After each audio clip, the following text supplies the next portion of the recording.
पाहत आहात आपल्या हक्काचं चॅनल, आपली बातमी, आपलं चॅनल वन भारत. 10 माणसं मी सगळ्यांना मेसेज केले होते की तुम्ही सगळ्या लोकांना तिथे पाठवा, त्यांना त्याची जाणीव झाली पाहिजे. तर मित्रांनो, संघटित होऊन काम केलं निश्चितपणे समजत होते. ज्यांचं ट्रेनिंग राहिलं आहे ते ट्रेनिंग मी सांगितले की तुम्ही ताबडतोब घ्या. रिटायर्ड जर कोणी होत असेल जूनमध्ये तर त्याचं पण ट्रेनिंग घ्या आणि तुम्ही त्याला न्याय द्या. अनेक प्रश्न आहेत मित्रांनो, हे आपण करतोय. सभागृहात कोणता एखादा प्रश्न उपस्थित करायचा असेल तर तुम्ही मला सांगा, पुढे आपण उपस्थित करू. काय अडचण असतील त्या मला सांगा. 100% सोडू. फक्त संवाद करा, संवाद करून मला सांगा काय असेल काय नाही.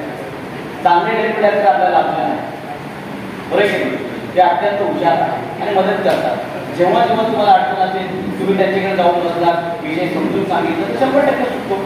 अधिकारी वर्ग पण आपल्याला सहकार्य करतात ना. जर नाही कोणी सपोर्ट केला तर पाहुणा पुढे आलं लक्षात. वरिष्ठ अधिकारी दखल घेतील, त्यांच्यावरचे अधिकारी दखल घेतील.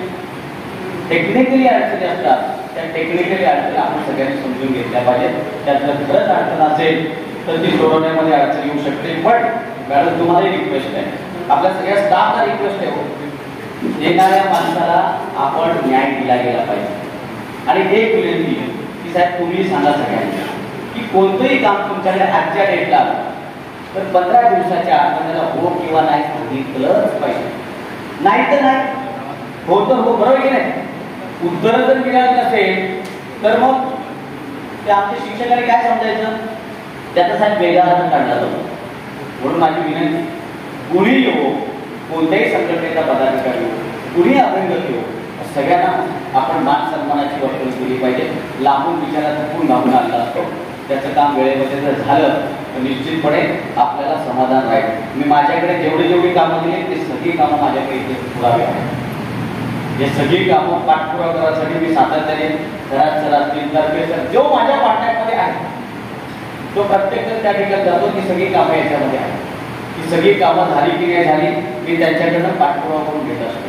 आता कालच मला त्यांनी यादी दिली, ती सुद्धा यादी त्यांनी काय केलं त्याच्यावरती मला सांगितलं.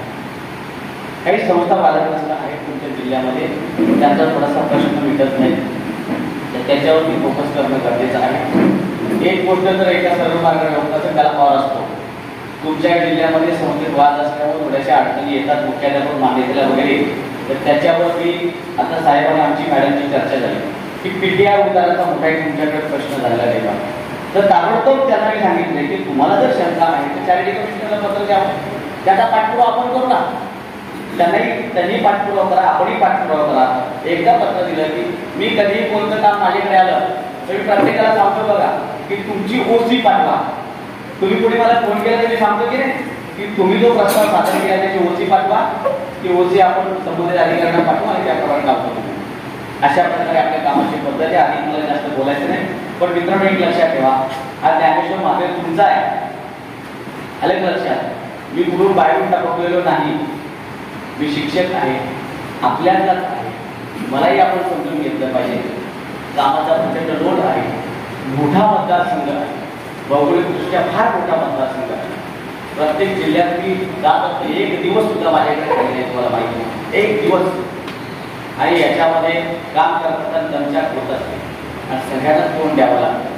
प्रत्येकाला सोबत घेऊन काम करायचं असतं. तुम्हाला तुमचा प्रश्न एकच असतो, पण मला संपूर्णताचे प्रश्न असतात. हे सगळे सोबत घेऊन मला काम करायचं असतात. मग अधिकारी असतील, शिक्षक असतील, शिक्षकांच्या संघटना असतील, शिक्षकांच्या संघटना, सगळ्यांचे माझे जिव्हाळ्याचे संबंध आहेत. कधीच नाही, कधीही मी तुझ्या अभाव केलेलं नाही, चुकून पण नाही. तुम्ही तपासून बघा की हा याचा तो त्याचा मी कधीच नाही या काळाला ऐकले तेवढ्याच होतात. समजलं. कामाला मी प्राधान्य देत असतो. आपण कामाला प्राधान्य देऊया. आणि मला माहिती आहे की तुम्ही सगळेजण मला सहकार्य करा, आपण चांगलं काम करूया. या सिंधुदुर्ग जिल्ह्यातल्या सगळ्या शाळा टिकल्या पाहिजेत, वाचल्या पाहिजेत, शिकले शिक्षक वाचले पाहिजे, यासाठी आपण सगळेजण प्रयत्न करूया. तुम्हाला वाटलं तुमच्या समन्वय समितीची एक बैठक शिक्षण मंत्र्यांकडे स्पेशल व्हावी, त्याकरताही आपण प्रयत्न करू. ही बैठक लावण्यासाठी नितेश राणे साहेबांनी 3 फोन केले, उदय सामंत साहेबांनी 2 फोन केले, मी स्वतः 4 पत्र दिली साहेब. तेव्हा जाऊन ती बैठक लागली आणि मला एवढं वाईट वाटलं की शिक्षण मंत्री आमचे पण ते OSD लोक लक्षात देत होते. शेवटी मला आवाज चढवून त्या ठिकाणी बोलावा, तेव्हा कुठेतरी जाऊन ती बैठक लागली. तर मित्रांनो, हरकत आहे, आपल्या समस्या तुम्ही सांगा, आपण त्याच्याकडे एक बैठक लावूया. या जिल्ह्याच्या संदर्भामध्ये निश्चितपणे आपण एक चांगलं काम करू. मंत्री महोदय चांगलेच आहेत, त्यांना फक्त आपण पटवून जर दिलं तर निश्चितपणे त्याच्यामध्ये चांगलं काम करून घेता येईल. बस एवढंच. यानंतर आपण बैठक सुरू करू. बैठक सुरू झाल्यानंतर आपण मुद्दा रिपीट होणार नाही याची काळजी आपण घ्यावी. संघटनेचे जे पदाधिकारी आहेत त्यांना प्रत्येकाला 2-3 मिनिटं आपण देऊया, म्हणजे सगळ्यांना थोडं व्यवस्थित बोलता येईल आणि रिस्पेक्टने आपण बोलूया. सगळ्यांना एकमेकाशी बोलताना आपण रिस्पेक्टने बोलूया, जेणेकरून आपले प्रश्न सुटतील. आपल्याला कोणालाही वाद इथे या ठिकाणी करायचा नाहीये, सगळ्यांचे प्रश्न सुटतील अशा पद्धतीमध्ये आपण प्रयत्न करूया. एवढं बोलून या ठिकाणी थांबतो. धन्यवाद.